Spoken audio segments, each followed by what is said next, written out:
Hello everyone. Today we are going to learn about the parallelogram law of vector addition. আমরা এর আগের লেকচারে দেখেছি যে triangular law of vector addition আর polygon law of vector addition কাকে বলে। তো আজকে আমরা জানবো প্যারালেলোগ্রাম ল অফ ভেক্টর এডিশনটা কি বা ওটা কাকে বলে। খুবই সিম্পল ব্যাপার, একটা ছোট জিনিস আছে সেটা ধরে নিতে পারলেই তোমরা এটা করে নেবে। তো আমরা স্টার্ট করি। আগের লেকচারে বা আগের যে ক্লাসটা আমি নিয়েছিলাম সেখানে আমি বলেছিলাম যে আমরা ফ্রি ভেক্টরের যে রুলটা আছে সেটা ইউজ করে যে কোনো ভেক্টরের ম্যাগনিটিউড আর ডিরেকশনটাকে সেম রেখে ওটাকে মুভ করতে পারি। তো এইভাবে ধরে নিলাম আমরা দুটো ভেক্টর আছে এ অ্যান্ড বি। এবার এই যে দুটো ভেক্টর আছে সেটাকে আমরা এই একটা পয়েন্টে এসে মেলালাম। এই পয়েন্টটা থেকে ভেক্টর দুটো অরিজিনেট করছে, মানে দুটো ভেক্টরের অরিজিনটা আমরা কনস্ট্যান্ট রাখছি। এইরকম দেখো, এই এ আর এই বি। আগে যেমন বলেছিলাম এই যে এটার যে পুরো টেলটা আছে টেলটা হবে ওর ম্যাগনিটিউড আর যে হেডটা হবে হেডটা হচ্ছে ডিরেকশন। তো আমরা জানবো প্যারালেলোগ্রাম ভেক্টর এডিশনটা কি বলছে। প্যারালেলোগ্রাম অফ ভেক্টর এডিশন বলছে যদি একটা পয়েন্ট থেকে দুটো ভেক্টর অরিজিনেট করে তাহলে সেটার যে রেজাল্টেন্ট ভেক্টরটা হবে সেটা হচ্ছে এটাকে যদি কোনো প্যারালেলোগ্রাম হিসেবে করা হয় তার ডায়াগোনালটা। কি বলছে? তার ডায়াগোনালটা। ধরে নিলাম এটাকে এটাই দুটো ভেক্টর, এটাকে আমরা এখানে কনসিডার করছি, এটাকে এখানে কনসিডার করছি, তাহলে এটা যে ডায়াগোনালটা আমরা পাবো সেটাই হবে এটার রেজাল্টেন্ট ভেক্টর। তাহলে এটা আমরা একটা ইজি এক্সাম্পল দিয়ে বা এটারই এক্সাম্পল দিয়ে আমরা বুঝে নিই কি করে ডায়াগোনালটা আমরা বের করছি বা ডায়াগোনালটা আমরা কাকে বলছি। এই এটা আছে, ডট ডট করে দিচ্ছি।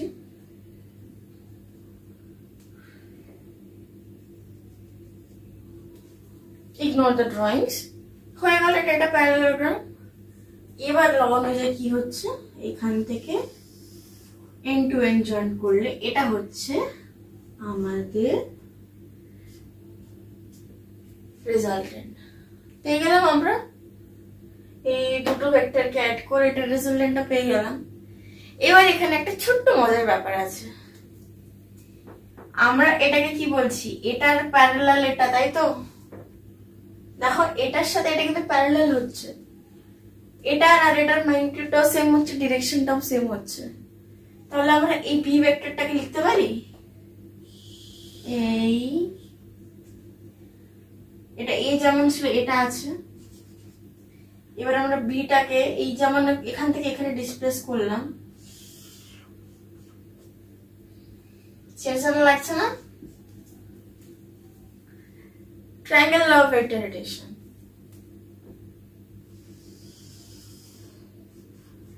That's it. বুঝে গেছে? তো এইভাবে আমরা বলতে পারি এই দুটো লয় খানিকটা কি কাইন্ড অফ পুরোটাই কোইনসাইড করছে বা দুটোই ইন্টার রিলেটেড, বা আমরা একটা ল থেকে আরেকটা ল বের করতে পারি। এবার আমি তোমাদের একটা এক্সাম্পল দেখাবো যে তোমরা তো আজকে জানলে এই প্যারালেলোগ্রাম ল বা ট্রায়াঙ্গুলার ল মানে এখন জানতে পারছো, বাট তোমরা এগুলোর অ্যাপ্লিকেশন বা এগুলোর ইউজ তোমরা স্কুল লাইফ থেকে করে আসছো, ক্লাস 7-8 আই গেস।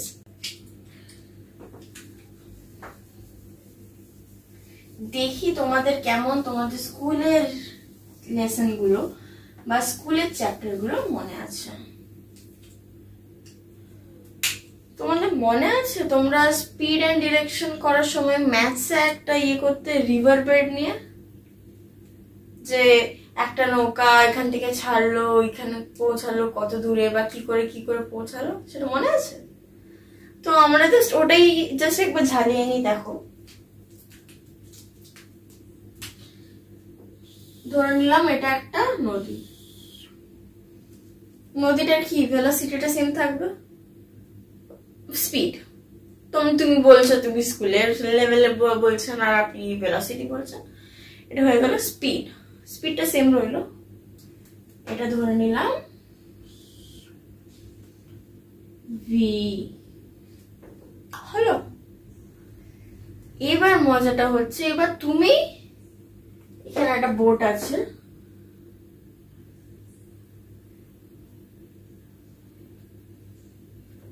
এই একটা বোর্ড আছে, তুমি বোর্ডটাকে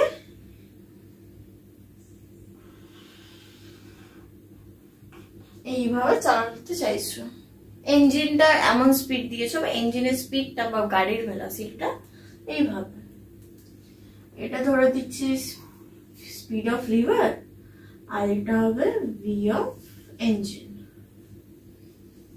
স্পিড অফ রিভার আর স্পিড অফ ইঞ্জিন। তোমাদের মনে আছে তোমরা করেছিলে যে এইভাবে করলে এটা স্পিডটা যদি এইভাবে চলে তাহলে আমরা কাইন্ড অফ এখানে এরকম কোন একটা জায়গাতে পৌঁছাবো, মনে আছে? দেখো ভালো করে,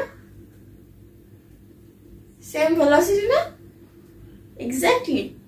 আমরা তখন পড়িনি বা আমরা তখন ভেলোসিটি কনসেপ্টটা জানতাম না, কিন্তু আমরা তখন যে কাজগুলো করে এসেছি সেগুলো এই সেম ভেলোসিটির কনসেপ্ট দিয়ে করে এসেছি।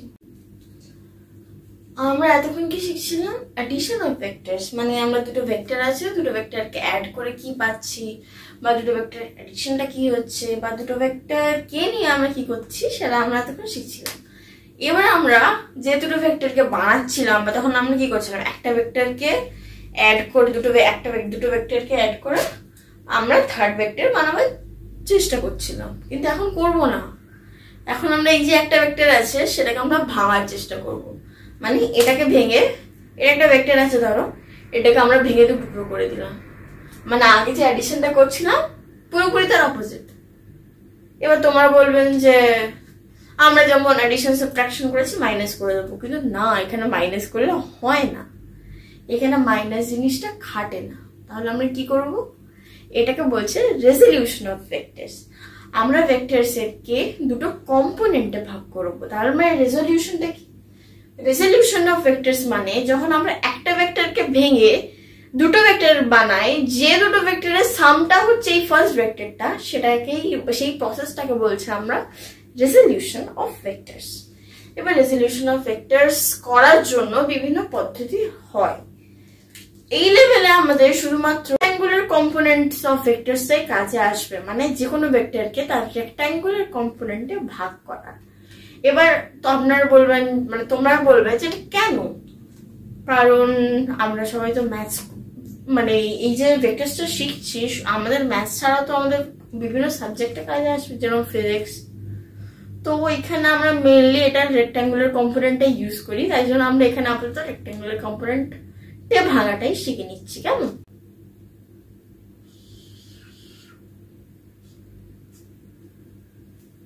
We are considering a vector. যে কোনো ভেক্টর আমরা R vector, A vector, B vector যা খুশি বলতে পারি। বলে দিচ্ছি এটাকে আমরা এ ভেক্টর বলতে পারি। এবার আমরা এটা রেক্ট্যাঙ্গুলার কম্পোনেন্টস বার করতে চাইছি। রেক্ট্যাঙ্গুলার কম্পোনেন্টসটা কি? এটাকে আমরা দুটো ভেক্টর, মানে এটাকে আমরা দুটো ভেক্টর ভাগ করছি, যে দুটো ভেক্টর একে অপরের সাথে পারপেন্ডিকুলার হলো। এটার আমরা মাঝখানটা বলছি থিটা।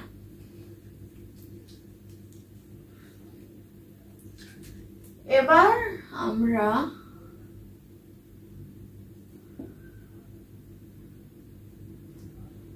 এটা ও, এটা এ, এটা বি, এটা সি বলতে পারি। এবার আমরা মনে আছে আবার ফ্রি ভেক্টরটা যদি আমরা অ্যাপ্লাই করি, তাহলে আমরা বলতে পারি ফ্রি ভেক্টর অ্যাপ্লাই করে যে OB vector equal to AC vector, আর এদিকে ওসি ভেক্টর ইকুয়াল টু কি বিএ ভেক্টর বলতে পারি। এবার আমরা জাস্ট এই ট্রায়াঙ্গেলটা কনসিডার করব। কোন ট্রায়াঙ্গেলটা? Triangle O C A. Sine theta মান কত? Sine theta equal to AC by OA vector. AC এর মান কত? এসি কে আমরা লিখে দিচ্ছি ওবি। আর ও এ মানে এ ভেক্টর, তার মানে আমরা বলতে পারি OB vector equal two A vector sine theta.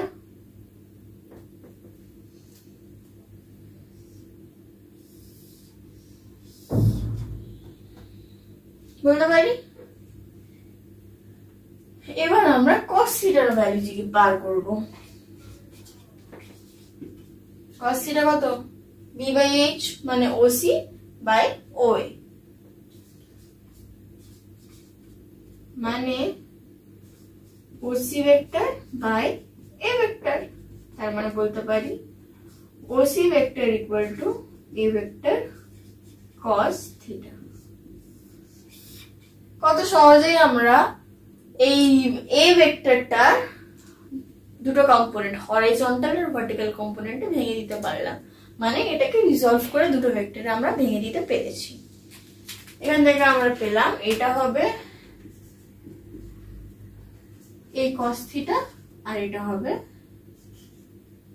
A sin theta.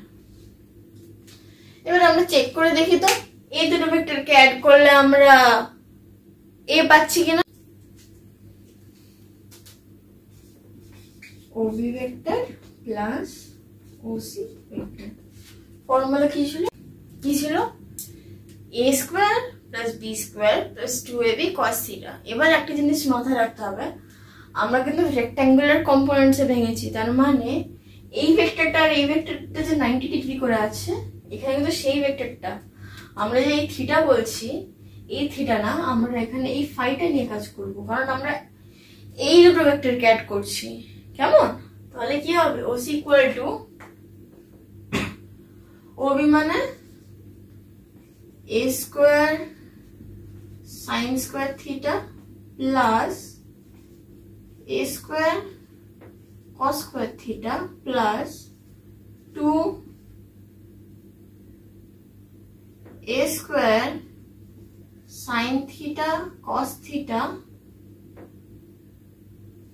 sin phi এটা হোল রুট। এখান থেকে আমরা A স্কয়ার যদি বের করে নিই, A square sin square theta plus cos square theta. এবার এখানে দেখো, তোমরা বলতে পারো এটা কি করব, দরকারই নেই করার। cos phi equal to 90 degree, cos 90 কত হয়? 0। তার মানে আমরা এটাকে 0 হয়ে যাচ্ছে, তার মানে জাস্ট এটা থাকবে, এটার ভ্যালু হবে 1, তার মানে root over of A square that is equal to A। পেয়ে গেলাম আমরা যেটা পেতে চাইছিলাম বা আমরা যেটা জানতে চাইছিলাম। তার মানে আমরা এটা প্রুফ করে দিলাম যে এই দুটো ভেক্টরকে যদি অ্যাড করি তাহলে আমরা A ভেক্টর ই পাবো। রেজলিউশনটা আমরা প্রুফ করে দিচ্ছি। Thank you and have a wonderful day. আর যদি এরকম আরো ভিডিওস দরকার পড়ে বা এরকম আরো যদি স্টাডি ম্যাটেরিয়ালস তোমাদের দরকার পড়ে, তাহলে please do subscribe to our channel, like share and subscribe, আর তোমাদের সব বন্ধুদের মধ্যে ছড়িয়ে দাও। আর যদি তোমাদের কোনো ডাউট থাকে তাহলে প্লিজ সেটা কমেন্ট করে বা আমাদের মেল অ্যাড্রেস দেওয়া আছে, মেল অ্যাড্রেসে জানিও।